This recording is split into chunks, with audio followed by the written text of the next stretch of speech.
Hello students, बेटा आपको याद होगा लास्ट वीडियो में हम लोगों ने नॉन आइडियल सॉल्यूशन के बारे में देखा था। ठीक है, आज हम लोगों को पढ़ना है कोलिगेटिव प्रॉपर्टीज। क्या पढ़ना है? Colligative properties. ठीक है, कोलिगेटिव प्रॉपर्टी को हिंदी में कहते हैं अणुसंख्यक गुणधर्म। क्या कहते हैं? अणुसंख्यक गुणधर्म। होता क्या है सुनो, this properties of solution is depend upon the number of solute particle। यदि सरल भाषा में कहें तो विलयन के ऐसे गुण जो विलेय पदार्थ के कणों की संख्या पर निर्भर करते हैं। विलयन के ऐसे गुण जो विलेय पदार्थ के कणों की संख्या पर निर्भर करते हो अणुसंख्यक गुणधर्म कहलाते हैं। ठीक है बेटा, जो अणुसंख्यक गुणधर्म है ये 4 होते हैं। कितने होते हैं? 4। सबसे पहला है relative lowering of vapour pressure of the solvent. Hindi में कहेंगे विलायक के वाष्प दाब में आपेक्षिक अवनमन। क्या कहेंगे? विलायक के वाष्प दाब में आपेक्षिक अवनमन। दूसरा है depression of freezing point of the solvent. Hindi में कहेंगे विलायक के हिमांक में अवनमन। क्या बोलेंगे? विलायक के हिमांक में अवनमन।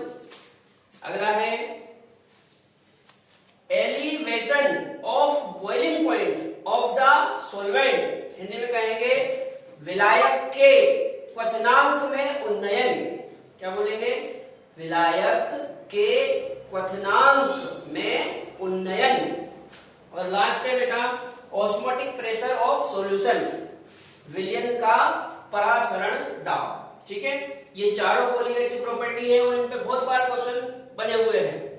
अच्छे से इनको याद कर लेना। अब एक एक करके अपन समझते हैं। सबसे पहला है relative lowering of vapour pressure of the solvent. इधर देखो, यहां पे मैं आपको समझाता हूं कि relative lowering of vapour pressure होता क्या है। देखो, जैसे मान लो बेटा मैंने अपनी मर्जी से यहां पे एक सॉल्वेंट ले रखा है। ठीक है, ये यहां पे मैंने एक सॉल्वेंट ले रखा है जो कि प्योर है। कैसा है? प्योर। तो इसको अपन बोल सकते हैं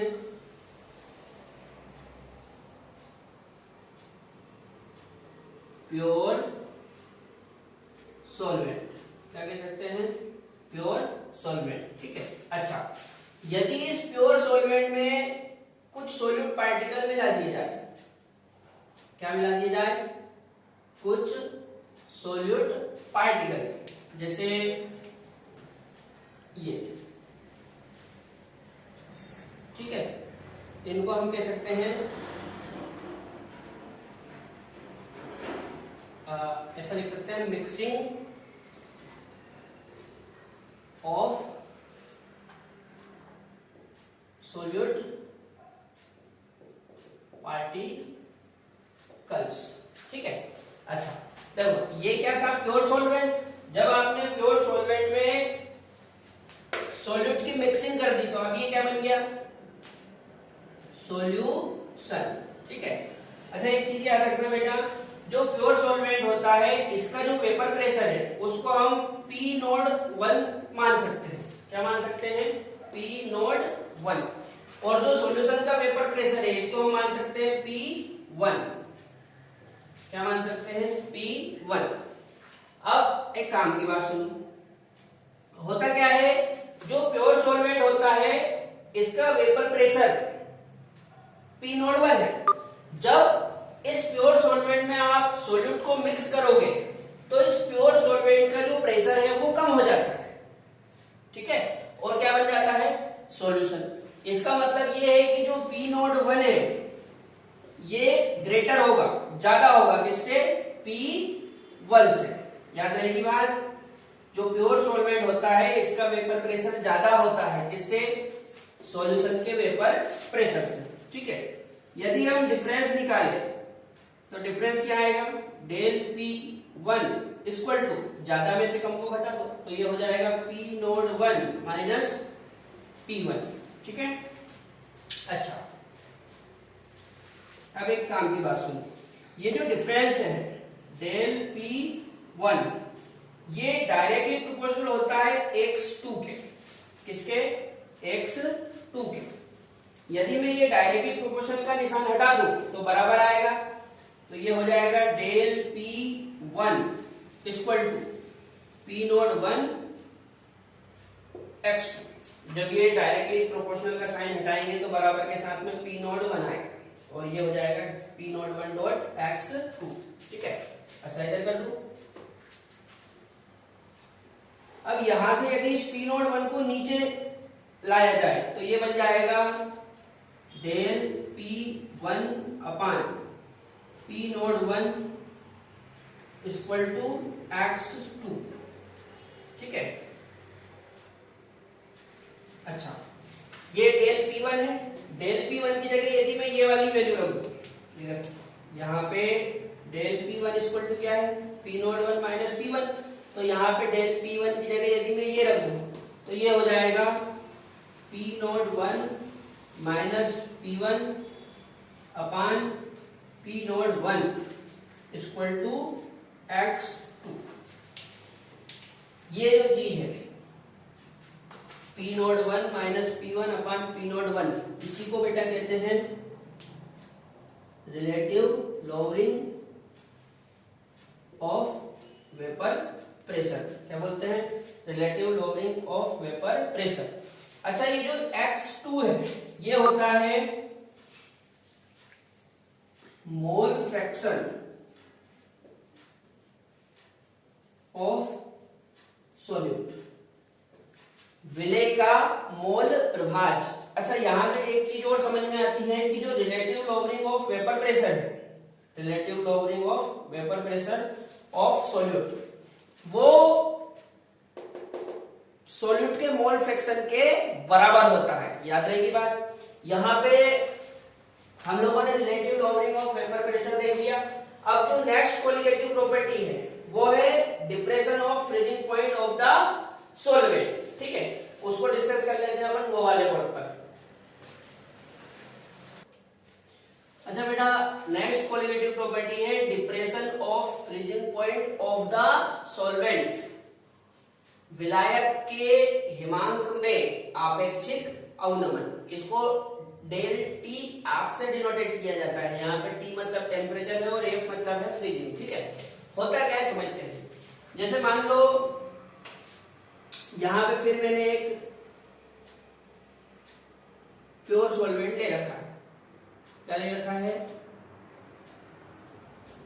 प्योर सॉल्वेंट। ठीक है, ये एक प्योर सॉल्वेंट है। यदि इस प्योर सॉल्वेंट में सॉल्यूट पार्टिकल की मिक्सिंग कर दी जाए, क्या कर दी जाए, सॉल्यूट पार्टिकल की मिक्सिंग। देखो कैसे, ये मान लिया जाए कि सॉल्यूट पार्टिकल है। ठीक है, mixing of solute particle, mixing of solute particle. जब हम सॉल्यूट पार्टिकल को सॉल्वेंट में मिला देंगे तो ये बन जाएगा सॉल्यूशन। क्या बन जाएगा, सॉल्यूशन। अच्छा एक चीज याद रखना बेटा, जो प्योर सॉल्वेंट होता है इसके फ्रीजिंग पॉइंट को आप टी नोट एफ से डिफाइन कर सकते हैं, टी नोट एफ से। और जो सॉल्यूशन होता है इसके फ्रीजिंग पॉइंट को आप टी एफ से डिनोटेट कर सकते हैं, दर्शा सकते हैं। ठीक है, अब एक काम की बात सुनो, क्योंकि ये जो प्योर सॉल्वेंट होता है इसका जो फ्रीजिंग पॉइंट होता है ये ग्रेटर होता है, ज्यादा होता है, किससे, टी एफ से। ऐसा क्यों होता है, क्योंकि जो बेटा जो प्योर सॉल्वेंट होता है इसमें जब हम सॉल्यूट पार्टिकल की मिक्सिंग करते हैं तो जो प्योर सॉल्वेंट है इसका फ्रीजिंग पॉइंट डिक्रीज हो जाता है, मतलब कम हो जाता है। इसका मतलब ये है कि ये ज्यादा है और ये कम है। तो मैंने वही लिखा है टी नॉट एफ ग्रेटर है टी एफ से, इसलिए हम बोल सकते हैं कि del T F equal to हो जाएगा T naught F minus T F. ठीक है, अच्छा इसको मैं बक्से में बंद कर देता हूं, ये इंपॉर्टेंट है, याद रखना।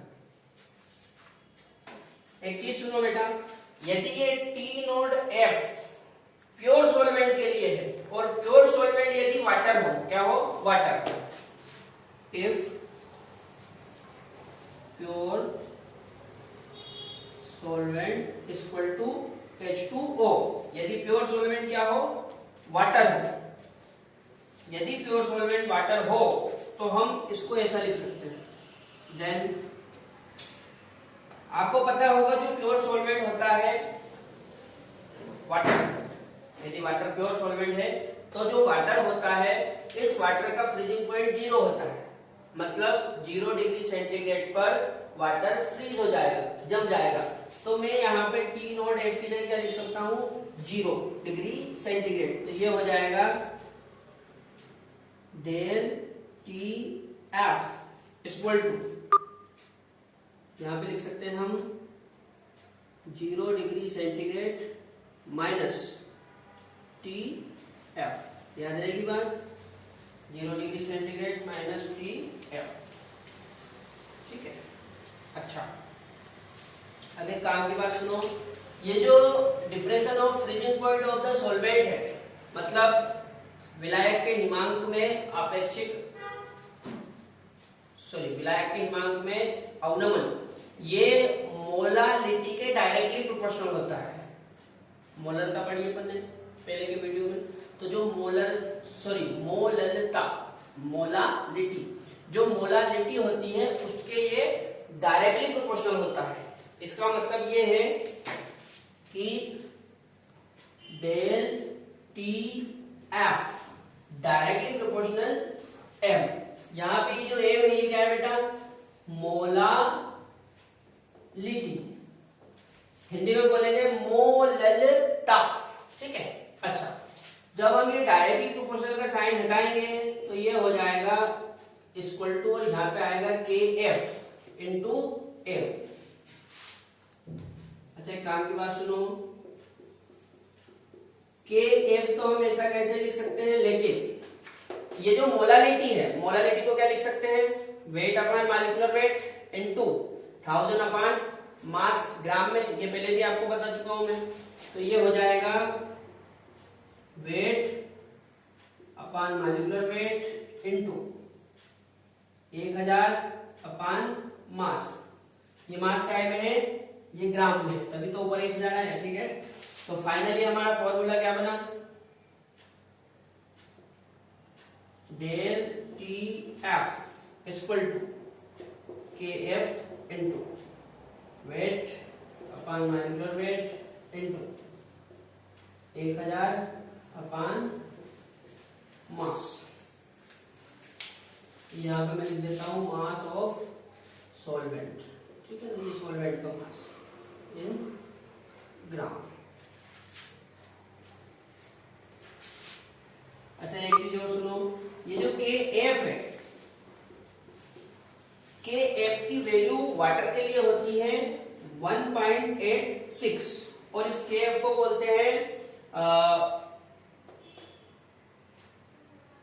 Freezing molar constant.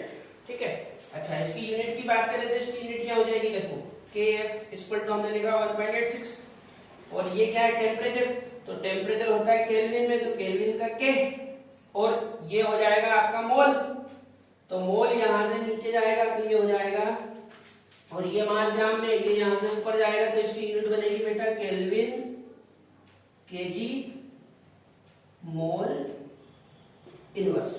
क्या यूनिट बनेगी, केल्विन केजी मोल इनवर्स। ठीक है, इस फॉर्मूले का यूज करके आप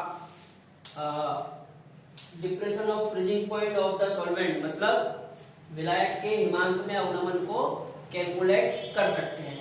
अगली प्रॉपर्टी हमारी क्या है, उसको अपन इधर डिस्कस कर लेते हैं। नेक्स्ट प्रॉपर्टी है बेटा elevation of boiling point of the solvent, इसको डेल टीबी से दर्शाते हैं। हिंदी में कहेंगे विलायक के क्वथनांक में उन्नयन। ये क्या होता है समझते हैं। जैसे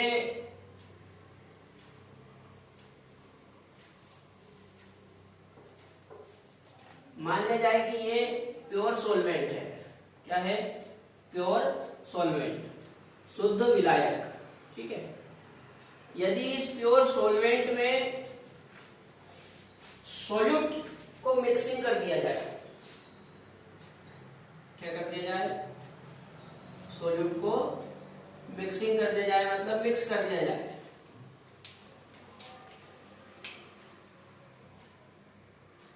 ये इस तरह से, ये मिक्सिंग ऑफ सॉल्वेंट नहीं solute, mixing of solute particle.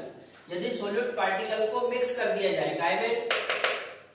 इस प्योर सॉल्वेंट में, तो ये क्या बन गया? ये बन गया सॉल्यूशन।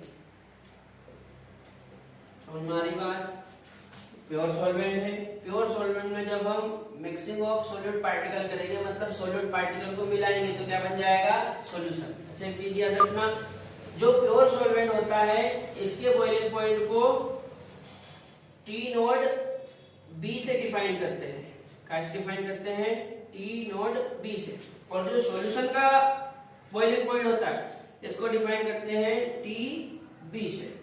ठीक है, और जो प्रॉपर्टी है उसको डिफाइन किया जाता है डेल टी बी से। अब एक काम की बात सुनो, चूंकि ये जो सॉल्यूशन है इसका बॉइलिंग पॉइंट ज्यादा होता है, किससे? सॉल्वेंट के बॉइलिंग पॉइंट से। देखो नाम से क्लियर है, एलिवेशन। एलिवेशन मतलब इंक्रीमेंट। क्या होता है जब सॉल्वेंट में हम सॉलिड पार्टिकल की मिक्सिंग करते हैं तो उसके बॉइलिंग पॉइंट में एलिवेशन हो जाता है, मतलब इंक्रीमेंट हो जाता है, मतलब बॉइलिंग पॉइंट बढ़ जाता है। इसका मतलब ये है कि इसका बॉइलिंग पॉइंट कम होगा और इसका ज्यादा होगा। तो वही मैंने लिखा है TB greater than T naught B. चूंकि ये ग्रेटर है इसलिए del T B equal to क्या हो जाएगा? ज्यादा में से कम को हटा दो, तो ये हो जाएगा T B minus T naught B. ठीक है, एक तो ये हमारा फॉर्मूला बन गया। फिर जैसा कि थोड़ी देर पहले मैंने बताया था, कि यदि प्योर सॉल्वेंट वाटर हो, क्या हो? Water. If pure solvent equal to H2O, यदि प्योर सॉल्वेंट H2O हो मतलब वाटर, तो आपको पता होगा बेटा जो वाटर होता है वो 100 डिग्री पे बॉइल होता है। ठीक है ना, तो वाटर का जो बॉइलिंग पॉइंट है इसकी जगह मैं यहाँ पे क्या लिख सकता हूँ? 100 डिग्री सेंटीग्रेड। तो फॉर्मूला बन जाएगा del T B equal to T B minus 100 degree Celsius. ठीक है, इस सूत्र का यूज करके आप सवाल को सोल्व कर सकते हैं। अच्छा अगली काम की बात सुनो, जिस प्रकार हिमांक में अवनमन मोलालिटी के डायरेक्टली प्रोपोर्शनल होता है, उसी प्रकार क्वथनांक में उन्नयन भी मोलालिटी के डायरेक्टली प्रोपोर्शनल होता है। कैसे? इधर देखते हैं। याद रखना बेटा del T B directly proportional होता है मोलालिटी के। ठीक है, यदि डायरेक्टली प्रोपोर्शनल का साइन हटा देंगे तो ये del T B equal to K B आएगा इंटू एम। यहाँ पे के बी क्या है? Boiling molar constant. ठीक है, इसके बारे में भी आगे देख लेंगे, फिलहाल इसको आगे बढ़ाते हैं। Del T B equal to K B तो ऐसा ही लेने दो इंटू मोलालिटी है, मोलालिटी को क्या लिख सकते हैं? Weight upon molecular weight into 1000 upon मास। ये मास किसका है? सॉल्वेंट का। ठीक है ना, ये याद रखना।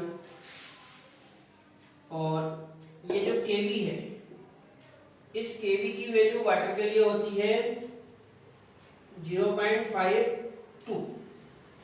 कितनी होती है? 0.52। यदि इसकी यूनिट की बात करें तो यूनिट बन जाएगी केल्विन किलो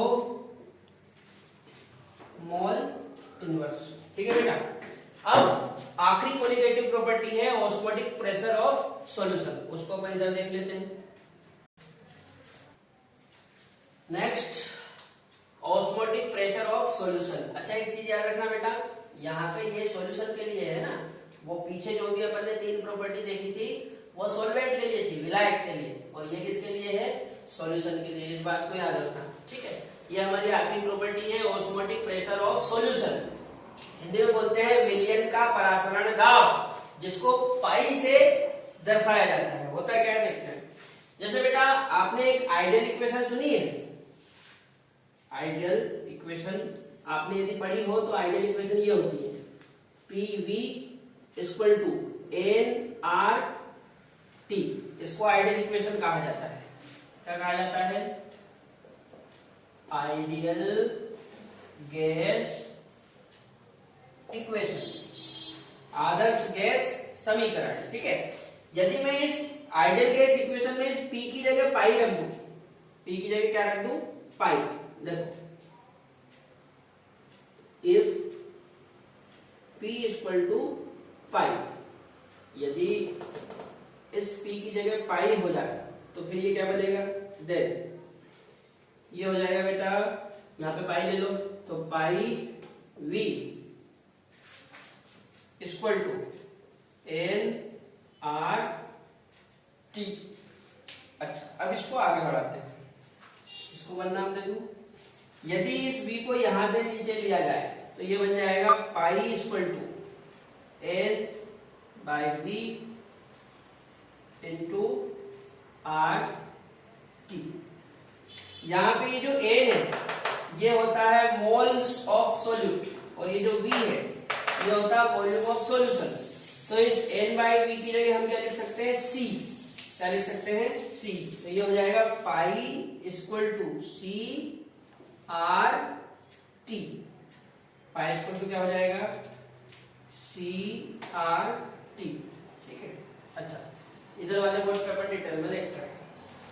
मैंने अभी लिखा पाई इक्वल टू CRT। यहां पे जो पाई है वो तो आपको पता है, पाई क्या है, ऑस्मोटिक प्रेशर ऑफ सॉल्यूशन, ये एटीएम में होता है ना। अच्छा V क्या है, V इक्वल टू है वॉल्यूम ऑफ सॉल्यूशन। ठीक है।